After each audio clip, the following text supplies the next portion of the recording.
Hello viewers, I am Mrs. Revathi from St. Anne's College. Today I am here to deal with the lesson, The Story of an Hour by Kate Chopin. Kate Chopin is also known as Catherine O'Flaherty. The Story of an Hour actively searched for female spiritual emancipation, which she found and expressed in her writing. Her poems, short stories and novels allowed her not only to assert her beliefs for herself, but also to question the ideas of individuality and autonomy during the turn of the century. Unlike many of the feminist writers of her time who were mainly interested in improving the social conditions of women, she looked for an understanding of personal freedom that questioned conventional demands of both men and women. Additionally, she did not limit her exploration of freedom to physical emancipation only, that is, husbands controlling wives through the traditional expectations of motherhood, but also intellectual autonomy, that is, women having political opinions taken seriously. Kate's writings provided her with the means to live how she wanted, both mentally and physically, rather than play the role society expected of her. She did not start her professional writing career until later in life, but the lessons learned and the events experienced gave her the unique insight that provided material for her stories. Well, Catherine O'Flaherty was born on February 8, 1850 in St. Louis, Missouri, to Eliza Ferris O'Flaherty, a well-connected Louisiana woman with French roots, and Captain Thomas O'Flaherty, a businessman from Ireland. Her father became one of the first influences in her life. He found her natural curiosity fascinating and encouraged her interests. On November 1, 1855, Kate's father was killed in train accident. Because of his premature death, three strong maternal figures raised Kate, her mother, grandmother, and great-grandmother. Kate's educated great-grandmother taught through the art of storytelling, which is how Kate learned to be a successful storyteller. Through vivid French stories, she gave Kate a taste of the culture and freedom allowed by the French that many Americans during this time disapproved of. Many of the common themes in her grandmother's stories consisted of women struggling with morality, freedom, convention, and desire. The spirit of these stories endures in Kate's own works. During Kate's teenage years, the Civil War raged on, separating the North and the South. Her family sided with the South, but most of her hometown of St. Louis supported the North. The loss of loved ones and fragility of peace taught her that life was precious and needed to be treasured. Her great-grandmother died in 1863 at the age of 83, and a month later, Kate's adored half-brother George O'Flaherty, a 23-year-old Confederate soldier, died of typhoid fever. One of Kate's teachers, a sacred nun, Mary Philomena, encouraged her to write. Writing helped Kate express her sense of humor and resolve her painful feelings of war and death.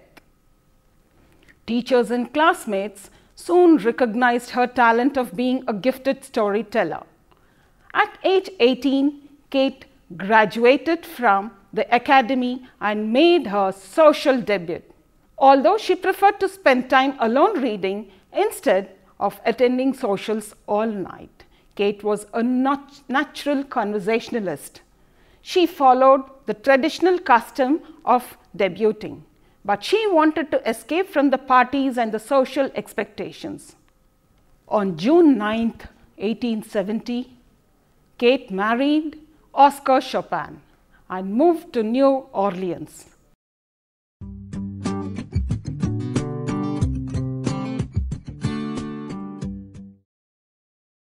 is known is that her marriage to Oscar was not antithesis of what she demanded out of life.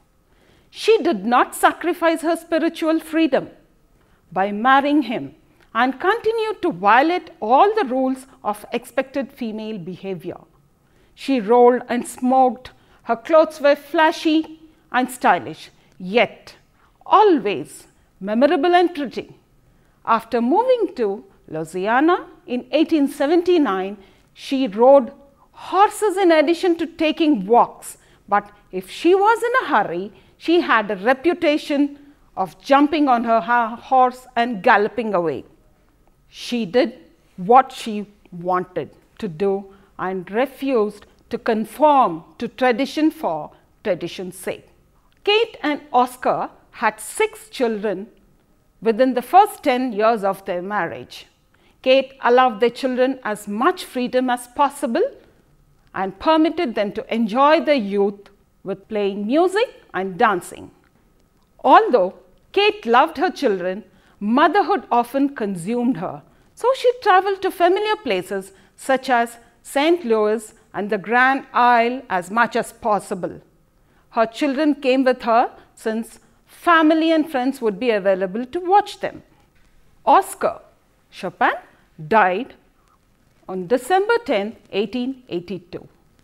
Oscar had left Kate with a failing business and 6 small children to raise. She ran the store, paid off the debt, and managed the property for 2 years before moving back to St. Louis to live closer to her mother and to provide better education opportunities for her children. Her mother died a year after Kate returned to St. Louis. Her mother's death affected her the most. She had barely recovered from Oscar's sudden death, only to face her mother's sudden death. As a result, she was reintroduced to one of her favorite childhood activities, writing. After the death of her mother, she was encouraged by one of her family doctor to start writing again because he recognized the eloquence in her letters and encouraged her. She published her first short story, A Point at Issue, in the St. Louis Post-Dispatch on October 27, 1889. And a few months later, Philadelphia Musical Journal published Wiser Than God, her first novel. At Fault is published in September 1890 at her own expense. Around this time, she became a charter member of the Wednesday Club, which was founded by Charlotte Stearns Eliot.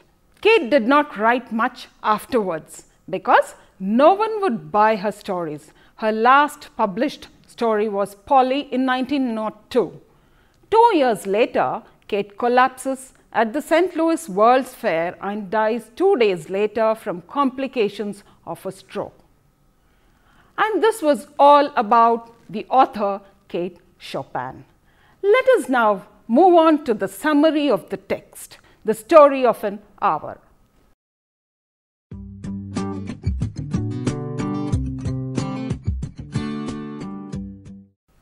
The story of an hour.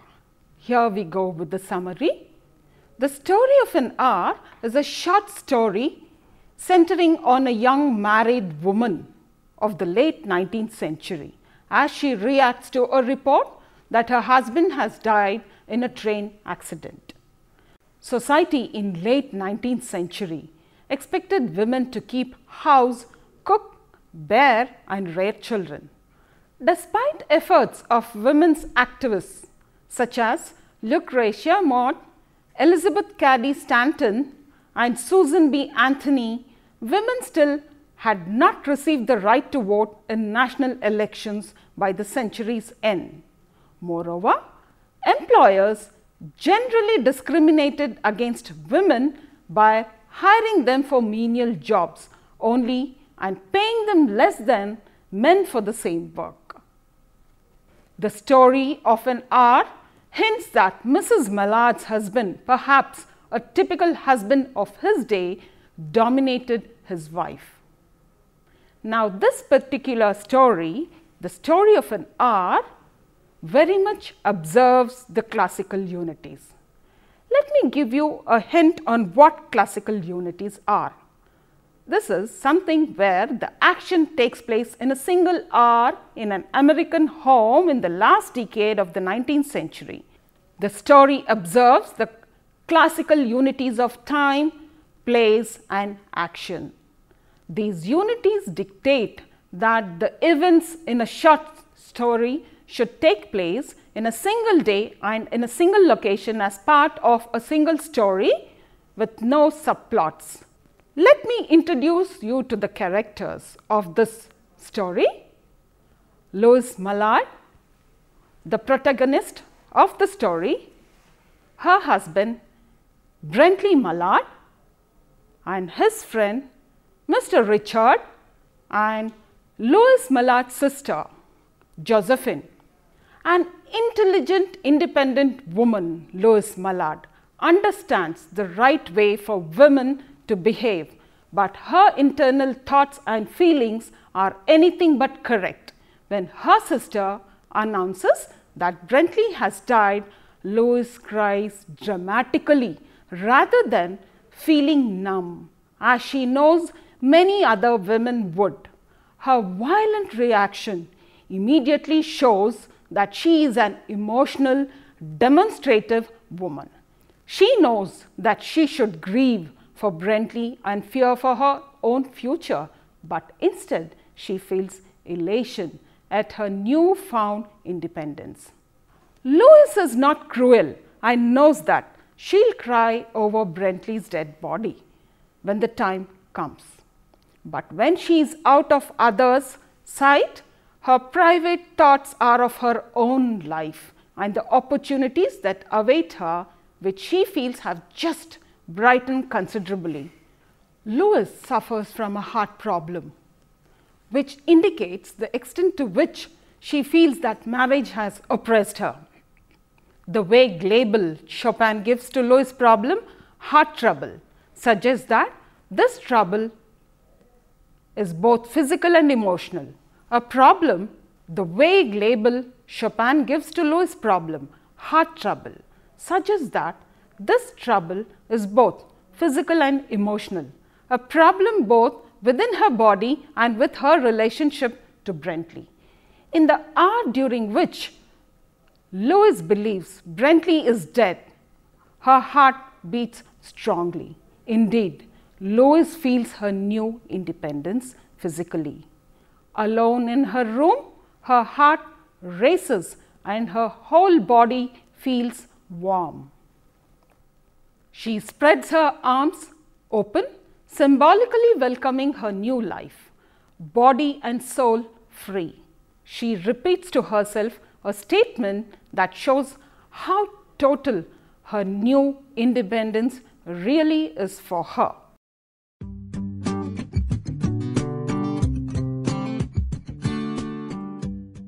In the story of an hour, independence is a forbidden pleasure that can be imagined only privately. When Lois hears from Josephine and Richards of Brentley's death, she reacts with obvious grief, and although her reaction is perhaps more violent than other women's, it is an appropriate one. Alone, however, Lois begins to realize that she is now an independent woman, a realization that enlivens and excites her. Even though these are her private thoughts, she at first tries to squelch the joy she feels to beat it back with her will. Such resistance reveals how forbidden this pleasure really is.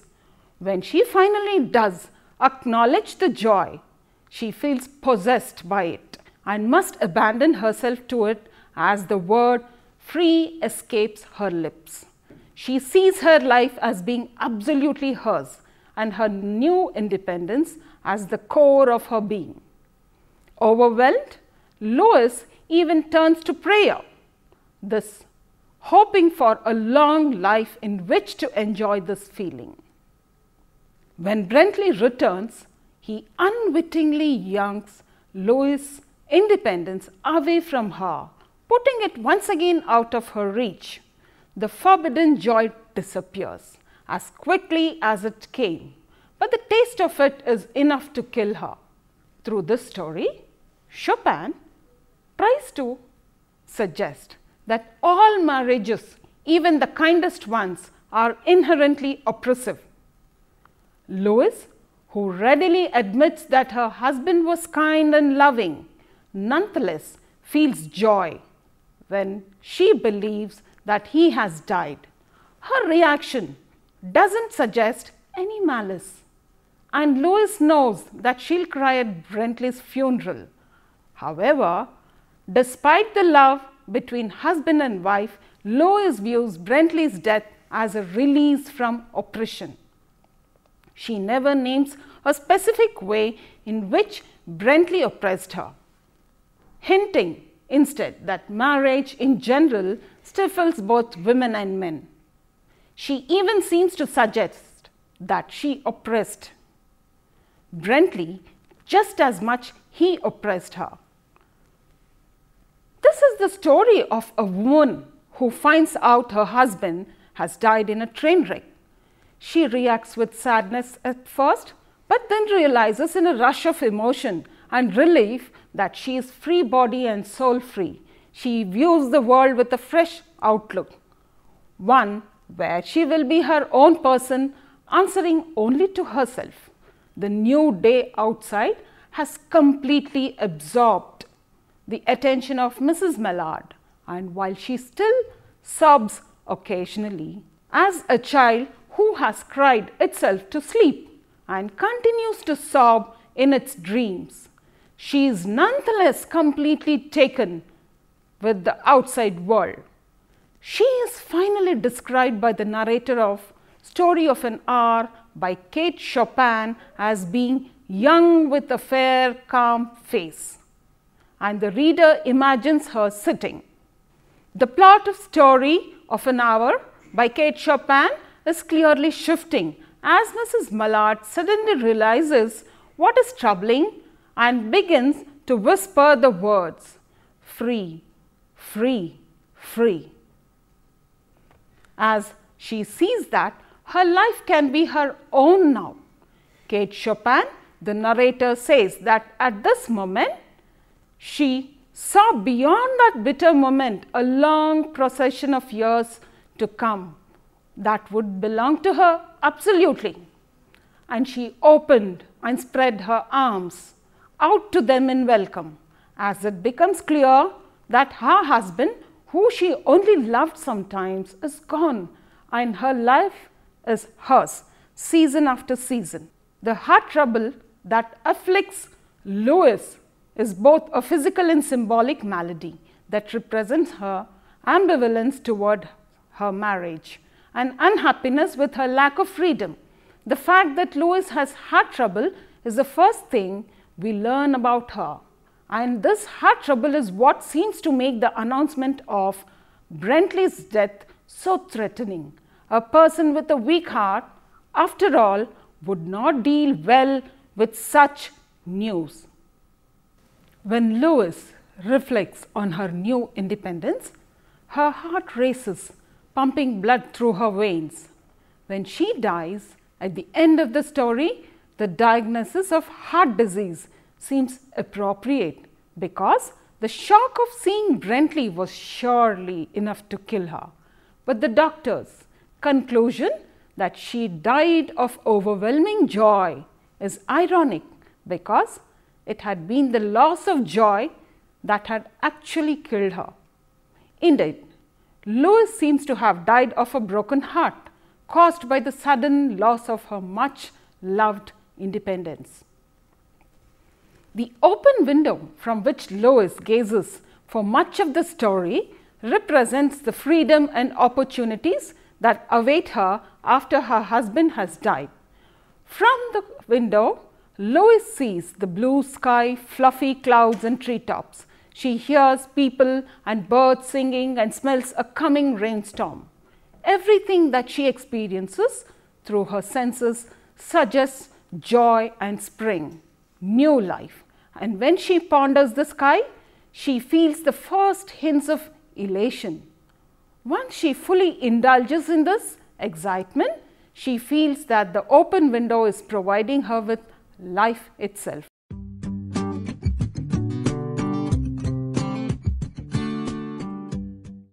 Let me tell you the final, or give you a brief summary of the lesson, The Story of an Hour.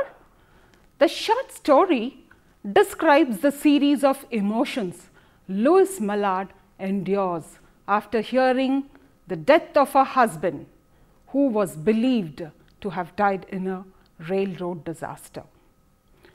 Mrs. Mallard suffers from heart problems, and therefore her sister attempts to inform her of the horrific news in a gentle way. Mrs. Mallard locks herself in her room to immediately mourn the loss of her husband. However, she begins to feel an unexpected sense of exhilaration. Free body and soul free is what she believes is a benefit of his death. At the end of the story, it is made known that her husband was not involved in the railroad disaster, and upon his return home, Mrs. Mallard suddenly dies. The cause of her death is ambiguous and left for analysis. We can ask ourselves if the real reason for the death knew that she wouldn't be free after she sees that her husband isn't really dead. The theme of this story is the irony. The irony of Mrs. Mallard on seeing her husband, which causes her death. In fact, being a heart patient could receive the news of the tragedy in a comfortable way, but her husband, on seeing her husband back, which is the real cause of her death, this is nothing but an irony. What is irony here? Let me just tell you a little about this. You expect something, but comes out, or the product or the outcome is something different, which is nothing but irony. And this is how Mrs. Mallard dies at the end of the story, as her newfound joy did not last long. On seeing her husband Bentley Mallard's return, she collapses, and the other members of her family thinks that she died because of the joy that kills on seeing her husband.